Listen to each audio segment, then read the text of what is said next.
오늘은 제11회 서해 수호의 날입니다. 서해 바다를 지키고 오늘도 푸른 파도로 기억되고 있는 용사들을 가슴 깊이 추모합니다. 제2연평해전의 영웅 윤영하 소령과 5 장병들, 천안함 46용사, 구조종 전산 한주 준이, 연평도 포격으로 전사한 서정우 하사와 문강옥 일병 55용사 모두 자랑스러운 대한민국의 영웅입니다. 조국을 지키기 위해 기꺼이 자신을 바친 용사들의 헌신에 경의를 표하며 유가족들께도 진심 어린 위로의 말씀을 드립니다. 저희는 오늘 최고위가 끝나고 서해 수호의 날 행사에 참석하기로 했습니다.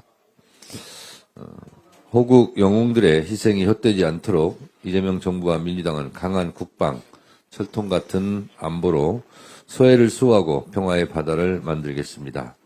이를 위해 이재명 정부는 안보 역량 강화에 총력을 기울이고 있습니다. 올해 국방 예산은 65조 8,642억 원으로 2020년 이후 최고 수준으로 증액했습니다. 이재명 대통령의 국정 철학에 특별한 희생에는 특별한 보상이 따라야 한다라고 되어 있습니다. 나라를 위해 헌신한 분들에 대한 합당한 보상과 대우가 이루어질 수 있도록 우리 더불어민주당이 노력하겠습니다. 그리고 우리 민주당에서는 처음으로 제가 당대표 취임한 이후 국가보훈정책특별위원회를 만들어서 우리 국가를 위해서 헌신한 애국자들에 대한 보상과 대우를 하기 위해서 최선의 노력을 다하고 있다는 말씀 드립니다. 세종은 우리 국토의 중심이고 국토 균형 발전의 상징입니다. 또한 서울 일극체제를 넘어 새로운 대한민국 질서를 만들겠다는 노무현 대통령의 꿈이 살아있는 도시입니다. 노무현 대통령께서 세종에 뿌린 행정수도의 씨앗은 이제 이재명 대통령의 지방주도 성장으로 한층 업그레이드 되어 있습니다. 세종의 행정수도 완성은 민주당의 약속이며 모두가 함께 잘 사는 대한민국을 만들기 위한 필수 과제입니다. 대전, 충남, 대전 통합 문제가 급물살을 탄 듯 하다가 국민의힘이 반대하고 나섬으로써 그것이 무산될 위기에 놓여 있습니다. 이런 과정에서 세종은 혹시 소외된 것 아니냐 하는 그런 우려가 있었던 것도 제가 잘 알고 있습니다. 그러지 않도록 민주당이 앞장서서 세종의 발전을 위해서 노력하겠다는 말씀 드립니다. 세종이 행정수도로서 명확한 법적 지위를 가질 수 있도록 행정수도 특별법 처리에도 속도를 내겠습니다. 국회 세종의사당, 대통령 세종집무실, 세종지방법원 건립 예산 등 행정수도 완성을 위한 핵심 예산을 담았습니다. 산업, 주거, 문화가 융합된 도시, 청년, 신혼부부가 살고 싶은 도시로 만들기 위한 사업도 앞으로 지속하겠습니다. 올해 정부 예산도 1조 7천 원으로 역대 최고 예산이 배정된 건 다 아실 겁니다. 국립민속박물관 건립, 문화도시 조성사업 등도 차질 없이 추진할 것입니다. 또한 수도권 1시간, 전국 2시간 생활권 실현을 위한 교통인프라 확장도 박차를 가하고 있습니다.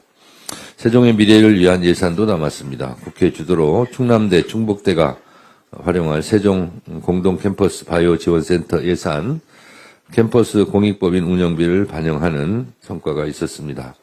이로써 충청권 바이오 허브, 융합 허브 구축을 위한 기틀이 마련되었습니다. 세종의 꿈, 노무현의 꿈, 세종 시민의 꿈이 완성될 수 있도록 더불어민주당이 앞장서 나가겠습니다. 어제 당정은 중동 전쟁에 따른 고유가, 고환율, 고물가의 삼중고 위기 상황에 적극 대응하기 위해 25조 원 안팎 규모의 전쟁 추경 편성을 협의했습니다.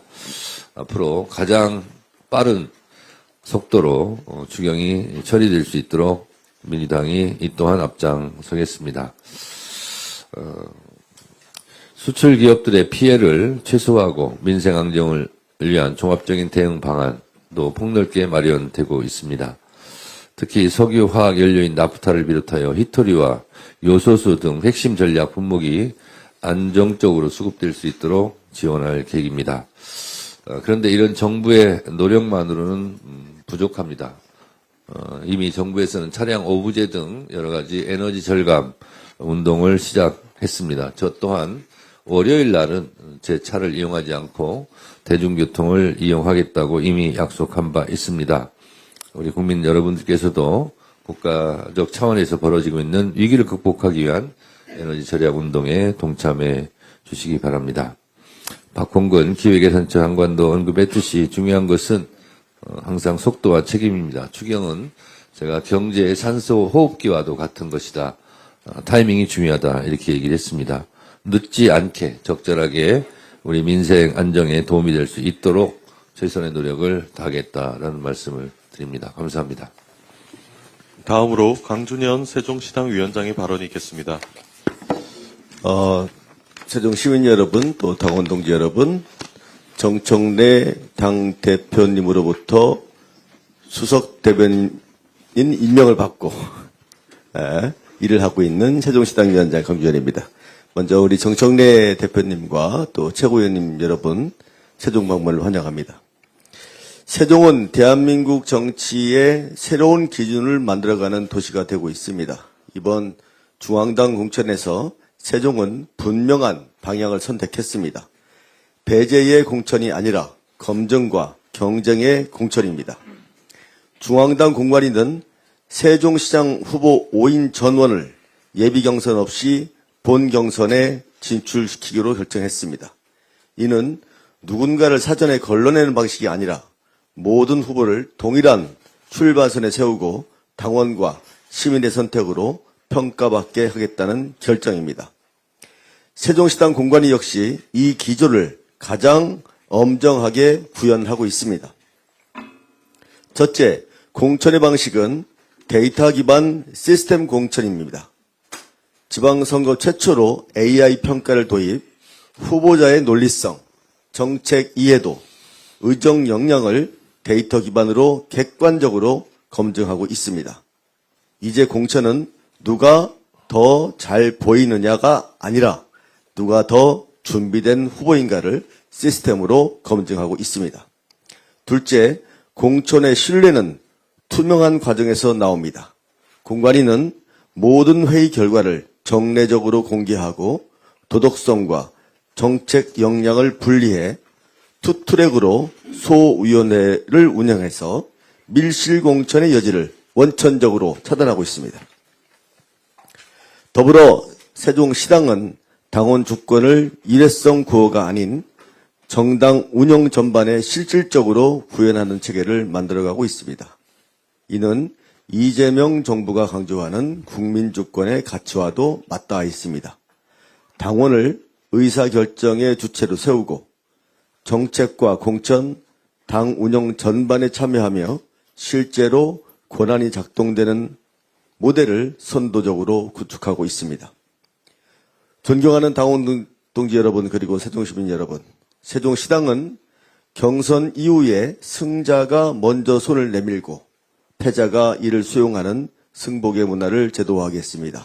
갈등이 아닌 통합으로 이어지는 공천을 반드시 만들겠습니다. 정청래 대표께서 제시한 사무공천 원칙, 부적격자, 낙하산, 억울한 컷오프, 부정부패 없는 공천을 세종시당에서 가장 엄정하게 구현하겠습니다. 특히 부적격자에 대해서는 예외 없는 원칙을 적용하여 깨끗하고 신뢰받는 선거를 치르겠다는 중앙당의 기조에 세종시당이 가장 모범적으로 부응하겠습니다. 공정한 공천, 경쟁력 있는 후보, 시민이 납득하는 과정을 통해 지방선거 압승으로 보답하도록 하겠습니다. 세종에서 시작된 이 변화가 전국 승리로 이어질 수 있도록 우리 대표님과 최고위원 중앙당의 적극적인 지원을 부탁드리겠습니다. 고맙습니다. 다음으로 황명선 최고위원의 발언이 있겠습니다. 네, 오늘은 서해소의 날입니다.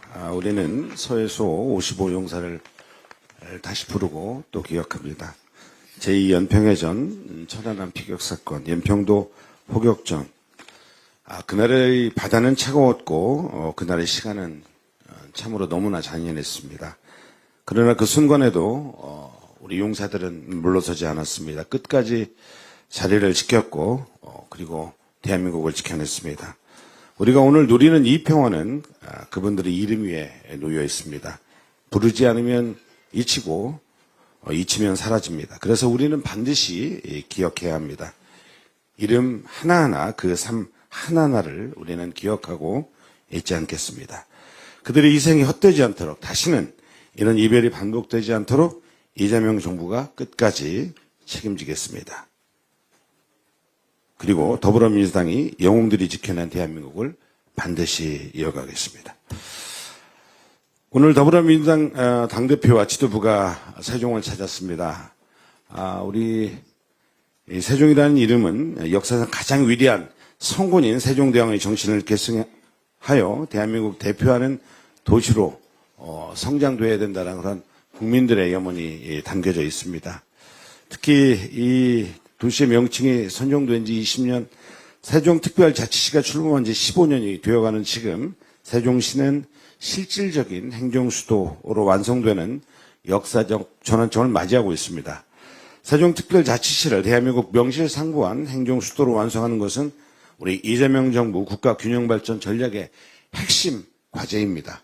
이를 위해 대통령 세종집무실과 국회 세종의사당 건립을 아주 차질 없이 신속하게 추진하고 세종시가 행정수도임을 헌법에 명문하여 그 지위를 확고히 할 수 있도록 더불어민주당이 앞장서겠습니다. 우리 이재명 정부에서 3사에 대한 통합에 대한 국정과제 기조가 있는데요. 이와 관련해서 6사 총동창회의 집단행동들이 지금 계속 일어나고 있습니다. 한 말씀 드리겠습니다. 6사 총동창회 액션플랜 2026 즉각 중단할 것을 강력히 촉구합니다. 6사 총동창회가 정부의 사관학교 통합개혁안에 반발하며 이른바 액션플랜 2026이라는 집단행동을 계획하고 있습니다. 6사 총동창회 이기주의에 사로잡힌 집단행동인 액션플랜 2026은 노상훈 수첩에 적혔던 내란 음모를 떠올리게 할 뿐입니다. 당장 집단행동을 계획을 중단하십시오. 이재명 정부가 추진하는 사관학교 통합은 급변하는 안보 환경에서 3군의 협동성을 강화하고 인구 감소 시대에 국방 자원의 효율을 높이기 위한 전략적 결단입니다. 그런데 육사 동문들은 이를 육사 해체로 왜곡하여 장관 면담과 대국민 성명 등의 수단을 총동원의 개혁을 저지하겠다고 나선 것입니다.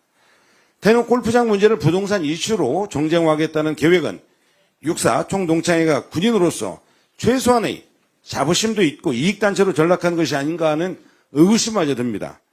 육사 총동창회는 1년이 지난 지금까지도 12.3 불법 비상계엄 사태에 대해 단 한마디의 자성이나 사과도 내놓지 않고 있습니다.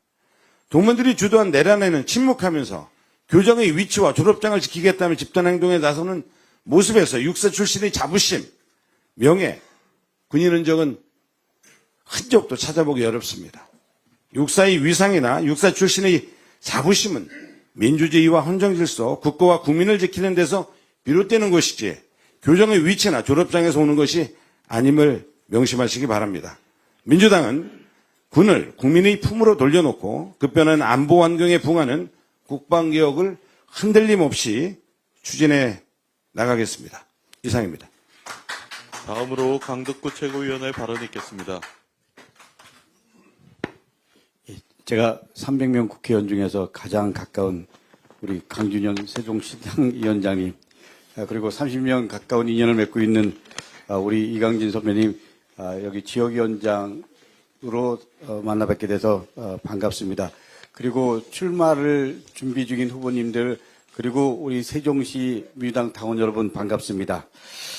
세종특별시에 오니까 감회가 남다릅니다. 세종특별자치시는 노무현 대통령 그리고 이해찬 총리님의 결단과 철학이 살아 숨쉬는 도시입니다. 균형발전과 자치분권을 향한 민주당과 대한민국의 의지가 집약된 도시입니다. 국회 세종의사당 그리고 대통령 세종집무실 건립 차질 없이 추진해서 세종을 명실상부한 대한민국 행정수도로 완성하는 것이 노무현의 꿈 그리고 이해찬의 꿈입니다. 그 꿈을 정청래 대표 그리고 강준현 위원장과 함께 저희들 모두가 완성하겠습니다. 그래서 행정수도 건설특별법 제정안을 신속히 처리할 수 있도록 최선을 다하겠습니다. 어제는 천안함 피격 16주기였습니다. 오늘은 서해 수호의 날입니다. 제2연평해전 그리고 천안함 피격 연평도 포격전에서 목숨을 바쳐 대한민국을 지켜낸 영웅들을 저희들은 기억합니다. 영웅들의 희생을 가슴 깊이 새기겠습니다. 특별한 희생에는 특별한 보상이 있어야 합니다. 그것이 국가의 책임이고 우리가 지켜야 할 최소한의 도리입니다. 민주당은 끝까지 기억하고 끝까지 책임지겠습니다. 숭고한 희생이 헛되지 않도록 더 강한 대한민국 그리고 평화로운 대한민국 만들겠습니다. 감사합니다. 다음으로 이성윤 최고위원의 발언이 있겠습니다. 오늘 현장 최고회의가 열리는 세종시는 노무현 대통령님이 떠오르는 곳입니다. 국토균형발전 지방분권이라는 노무현의 꿈, 그 꿈이 바로 세종입니다. 이제 국토균형발전의 꿈은 시대적 과제가 되었고 국가 생존 전략이 되었습니다. 민주당과 이재명 국민유권 정부는 세종시의 성공을 끝까지 지원하겠습니다. 오늘은 11번째로 맞는 서해 수호의 날입니다. 서해 수호 영웅들의 헌신과 희생을 마음속 깊이 기억하며 우리 서해가 품고 지켜낸 대한민국의 평화와 번영을 온 힘을 향해 지키겠습니다. 일본 정부가 점점 더 노골적으로 독도 영유권을 주장하고 강제징용, 위안부 문제도 왜곡하고 있습니다. 이제는 사실을 교육해야 할 일본 검정 교과서까지 정치가 침투하여 대놓고 역사 왜곡과 독도 영유권 주장을 하고 있습니다. 일본 고등학교 검정 교과서 역사 왜곡을 보면 황당하기까지 한 내용이 가득합니다. 독도는 일본 땅이라는 억지에서부터 독도 사진을 다케시마 사진이라고 무단 게재하고 독도와 울릉도 사이에 일본의 배타적 경제수역 경계선을 그어버리는가 하면 한국이 불법 점거하고 있다고 뻔뻔하게 서술한 경우도 적지 않습니다. 이렇게 일본 정부가 더 교묘하고 광범위하게 전 세대에 걸쳐 역사 왜곡을 강화하고 있습니다. 일제강점기 강제징용의 강제성에 대해서는 이런 방구도 없고 위안부 등을 전쟁에 동원한 책임도 느끼지 않고 있습니다. 독도가 대한민국 고유 영토라는 사실은 역사적으로 국제법적으로 뒷받침되는 엄연한 사실입니다. 일본에게 엄중 경고합니다. 일본이 아직도 제국주의 유산에 집착하면서 제국주의적 망령에서 벗어나지 못하고 독도 영유권 주장과 역사 왜곡을 계속하면 그 대가는 일본의 미래 세대가 치르게 될 것입니다. 더 늦기 전에 역사 왜곡을 중단해야 합니다. 일본 정부의 각성을 강력 요구합니다. 이상입니다. 다음으로 문정복 최고위원의 발언이 있겠습니다. 대한민국 행정의 중심 세종에서 현장 최고회의를 열게 되어 뜻깊습니다. 그러나 이 자리에서 무거운 마음을 드리지 않을 수 없습니다. 이틀 전 세종 북악면의 한 제지공장에서 30대 청년 노동자가 기계에 끼인 불량품을 꺼내려다 목숨을 잃었습니다. 최근 대덕공장 화재로 수많은 노동자가 억울하게 희생된 지 얼마 지나지 않아 또다시 반복된 비극입니다. 고인의 명복을 빌며 유가족들께 깊은 위로의 말씀을 드립니다. 이재명 정부는 출범 직후부터 산업재해와의 전쟁을 선포했습니다. 노동자의 죽음을 뻔히 예상하면서도 위험을 방치하는 현장의 악습을 단순한 사고가 아닌 미필적 고의에 의한 살인이자 사회적 타살로 규정했습니다. 하지만 중앙정부가 아무리 촘촘한 안전망을 짜더라도 산업 현장과 가장 가까이 맞닿아 있는 지방정부가 제대로 뒷받침하지 못하면 정책은 공연불에 그치고 맙니다.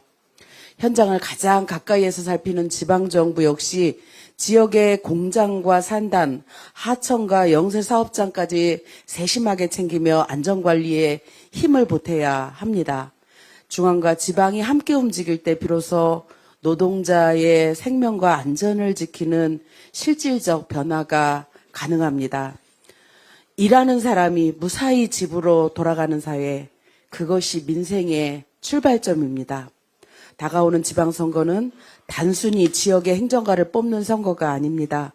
노동자의 생명을 지키는 선거이자 땀 흘려 일하는 모든 평범한 사람들의 승리가 되어야 합니다. 더불어민주당은 이재명 정부의 노동중심 철학을 현장 곳곳에 뿌리내릴 수 있는 유능하고 책임감 있는 지방정부를 세우겠습니다. 더 이상 누군가의 죽음 위에서 현장이 돌아가게 두지 않겠습니다. 집권여당으로서 끝까지 책임지고 지키겠습니다. 감사합니다. 다음으로 박지원 최고위원의 발언이 있겠습니다. 얼마 전 이해찬 고문님 49제를 봉행했었는데 세종에서 현장 최고위를 맡게 되니 감회가 남다릅니다.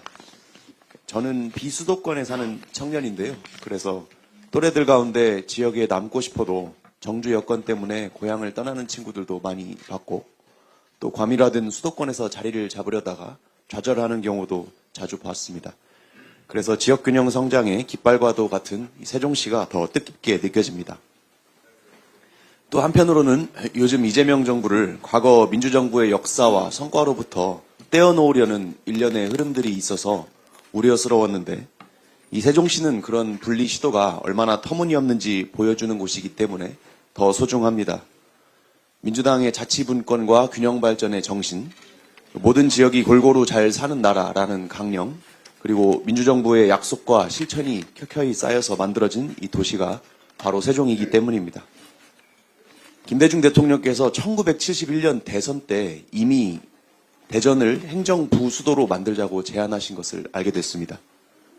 안보와 인구 분산, 그리고 균형 있는 국토 개발을 말씀하셨던 문제의식은 시대를 수십 년 앞서간 해안이었습니다. 대통령이 되고 나신 뒤에 71년도 구상을 실행을 했더라면 수도권 45% 집중 같은 왜곡을 훨씬 줄일 수 있었을 것이라고 회고하셨다고 합니다. 노무현 대통령께서 이 오래된 문제의식을 신행정수도 건설이라는 국가적인 프로젝트로 끌어올리셨습니다. 2004년에 헌법재판소의 황당한 관습헌법 결정으로 역사의 시계가 크게 뒤로 늦춰졌지만 이해찬 총리께서 포기하지 않고 행정중심 복합도시라는 구상으로 전환해서 불씨를 살려냈습니다. 문재인 대통령께서도 실질적 대한민국 행정수도를 만들겠다는 5개년 계획 아래 국회 분원 설치와 정부 부처 추가 이전을 제시했습니다. 특히 2018년도 대통령 개헌안에 대한민국 수도에 관한 사항은 법률로 정한다는 조항을 담아서 헌재 결정의 장벽을 넘으려는 시도도 하셨습니다. 그리고 이제 이재명 정부가 그 바통을 이어받아서 실행으로 옮기고 있습니다. 대통령 세종집무실과 국회 세종의사당 건립을 진행하고 있습니다. 김대중의 문제의식, 노무현의 결단, 문재인의 개헌 시도 위에서 이재명 정부가 그 완성 단계를 향해 나아가고 있는 것입니다. 이처럼 세종의 완성은 민주정부의 정통성을 개성하는 일이고 수도권 일극체제에 고통받는 후속 세대를 위해서 민주당이 끝까지 책임져야 할 미래 의제이기도 합니다. 앞으로 이어질 개헌 논의에도 그리고 5극 3특과 각종 정부기관, 공공기관 이전 논의에도 세종 관련 내용이 비중 있게 다루어지기를 소망합니다. 이상입니다. 마지막으로 박규환 최고위원의 발언이 있겠습니다. 세종의 완성이 대한민국 균형 발전의 완성입니다. 지방주도 성장, 국가 균형 발전의 상징, 대한민국의 지속 가능한 미래를 이끄는 심장, 세종에서 기쁜 소식 하나 나누겠습니다.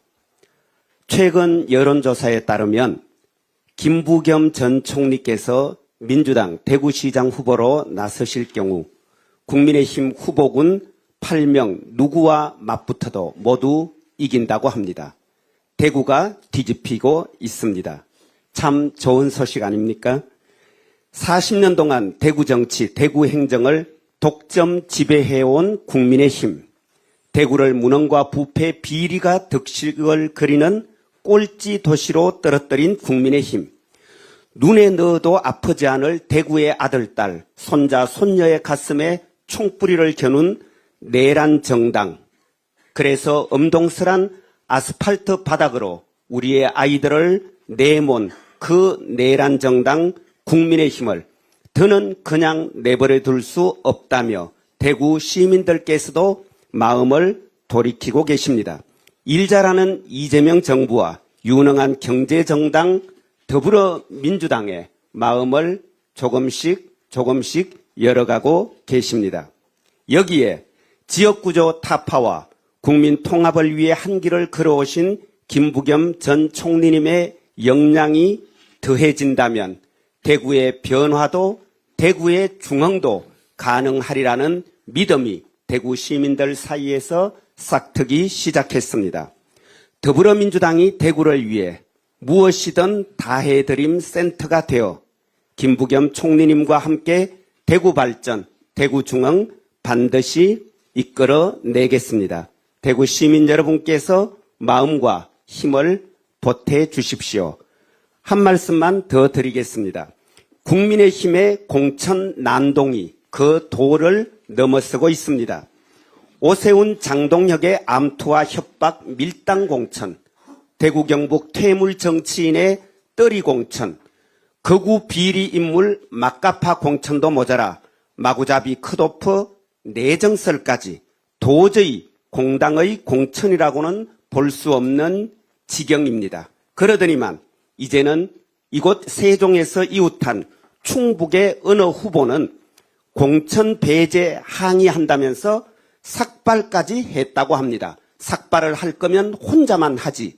왜 노인 일자리 사업에 참여한 80대 노인에게 무료 이발시켜 주겠다고 거짓말치고 데려와서 강제 삭발까지 시킵니까? 이게 도대체 정당의 공천 역사에서 있었던 일입니까? 이런 일들이 마구잡이로 일어나고 있습니다. 게다가 광역의원 비례 청년 공개 오디션 한다면서 룸살롱 종업원 음주 폭행의 억대 채무 미이행, 2억 넘는 고액 세금 체납자를 심사위원석에 앉혀놓고 참가자들은 이태원 참사 혐오 발언, 윤어게인 활동, 거구 활동 전력을 가진 사람들이 나와서 아무 말 대잔치 하게 하는 이런 정당을 어떻게 공당이라고 하겠습니까?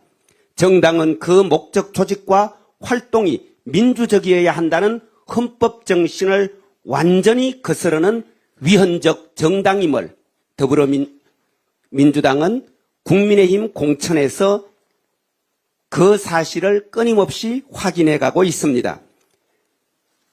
국민의힘 위헌 정당입니다. 해산이 답입니다. 이상입니다. 이상 모두 발언을 마치고 당대표께서 제248차 현장 최고위원회 회의를 폐회하시겠습니다. 네. 여러분 요거 한번 봐주시죠. 상향식 공천 얘기는 많이 들어보셨죠? 근데 이제 민주당은 상향식 공약입니다. 민생경제 대도약 추진단에서 야심차게 준비하고 있는 나에게 착붙 공약, 나에게 착 붙는 공약, 이것을 구글 폼으로 지금 접수를 받고 있습니다. QR코드에 딱 찍으면 바로 구글 폼으로 나오는데 오늘 오다 보니까 우리 강준현 의원님도 프랭카드를 붙였더라고요. 여기에 접수된 공약이 어제 보고를 받아보니까 2,000개가 넘었습니다. 오늘 내일 그러면 또 3,000개 이렇게 넘어갈지도 모르겠습니다. 매우 좋은 공약이 국민들에 의해서 지금 민주당에 접수되고 있습니다. 국민 여러분, 당원 여러분, 이 공약 참여 운동에 동참해 주실 것을 부탁드립니다. 이렇게 해서 만든 첫 번째 나에게 착 붙는 공약, 착붙 공약이 그냥 해드림 센터입니다. 어르신들이 형광등 갈기도 어렵고 방충망 고치기도 어려울 때 전화통이면 기초단체의 전환통이면 가서 그냥 해드리는 겁니다. 이 공약이 엄청난 지금 호응을 일으킬 조짐을 가지고 있습니다. 이 공약에 동참해 주시기 바랍니다. 이처럼 민주당은 공천도 공약도 상향식 민주주의의 원칙에 맞도록 하겠다라는 약속을 드립니다. 지금 대통령 지지율도 고공행진이고 민주당 지지율도 상당히 높습니다. 그러다 보니까 일부 후보들이나 당에서 해이된 마음으로 마치 선거가 쉬운 것처럼 다 이길 것처럼 이렇게 생각하는 경향이 없지 않습니다. 당대표로서 그런 언행을 할 경우에는 엄중한 조치를 하겠다라는 말씀드립니다. 왜냐하면 이곳 세종에 오니까 이해찬 총리님의 삼실이 생각납니다. 성실하고 그리고 절실하고 진실해야 됩니다. 절실한 마음으로 선거에 임해야 됩니다. 쉬운 선거는 없습니다. 모든 선거는 다 어렵습니다. 그리고 끝날 때까지 끝난 게 아닙니다. 뚜껑을 열어봐야 됩니다. 그래서 혹시 당 일각에서 선거에 대한 해를 끼치는 그런 가벼운 언행이나 또 오버하는 말들에 대해서는 앞으로 당 대표가 엄중하게 조치해 나가겠다는 말씀드리고 항상 국민의 눈높이에 맞게 절실하고 간절한 마음으로 낮고 겸손한 자세로 선거에 임해 주실 것을 당대표로서 부탁드립니다. 이강진 위원장님 짧게 한 말씀 하시고 저 이거 후보 또 사진도 찍어야 되니까 빨리 끝내고 가겠습니다.